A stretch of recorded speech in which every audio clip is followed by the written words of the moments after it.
नमस्कार, मी पंजाब डक. मी म्हटलं होतं ना काल 31 मेला राज्यात ठिकठिकाणी महाराष्ट्रामध्ये गारपीट होईल. तर खूप ठिकाणी महाराष्ट्रामध्ये अहिल्यानगर झालं, धुळे जिल्हा, नंदुरबार जिल्हा, बऱ्याच ठिकाणी म्हणजे जवळपास खूप ठिकाणी गारपीट झाली. लातूर जिल्ह्यात झाली. साताऱ्याकडं म्हणजे नदी नाल्याला पूर आला, इतका पाऊस झाला. पण महाराष्ट्रातल्या शेतकऱ्याला सांगू इच्छितो की आज 1 जूनपासून आणखीन 1, 2, 3, 4, 5, 6 तारखेपर्यंत असेच वेगवेगळ्या भागात दररोज भाग बदलत विखुरल्या स्वरूपाचा पाऊस पडणार आणि त्याच्यामध्ये गारपिटीचं प्रमाण असणार आहे. म्हणून हा अंदाज देखील महाराष्ट्रातल्या शेतकऱ्यांच्याकडे लक्ष यायचा. पण राज्यातल्या सर्व शेतकऱ्याला सांगू इच्छितो की आजच्या कंप्लीट 5 दिवस पाऊस येण्यासाठी शिल्लक आहेत.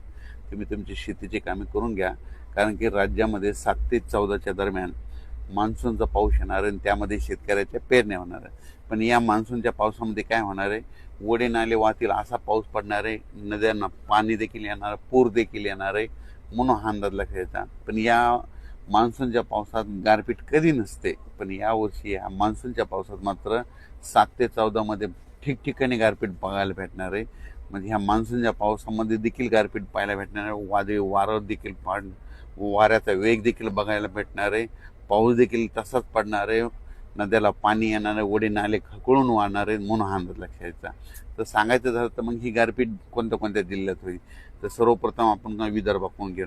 विदर्भात देखील काय होणार आहे, वर्धा, नागपूर, भंडारा, गोंदिया, चंद्रपूर, यवतमाळ या भागात देखील काय होणार आहे, 7 ते 14 म्हणजे 10 ते 14च्या दरम्यान तिकडं पाऊस पण पडेल आणि गारपीट देखील होईल, ओढे नाले वाहतील. म्हणून ही अंदाज पूर्व विदर्भातल्या शेतकऱ्यांना लक्षात यायचा. त्याच्यानंतर अमरावती, अकोला, बुलढाणा, यवतमाळ, वाशिम, नांदेड ह्या पट्ट्यातल्या शेतकऱ्याला सांगू इच्छितो की तुमच्याकडे देखील काय होणार आहे, 1 जून ते 5 जूनचा तर हे भाग बदलत पाऊस पडणारच आहे.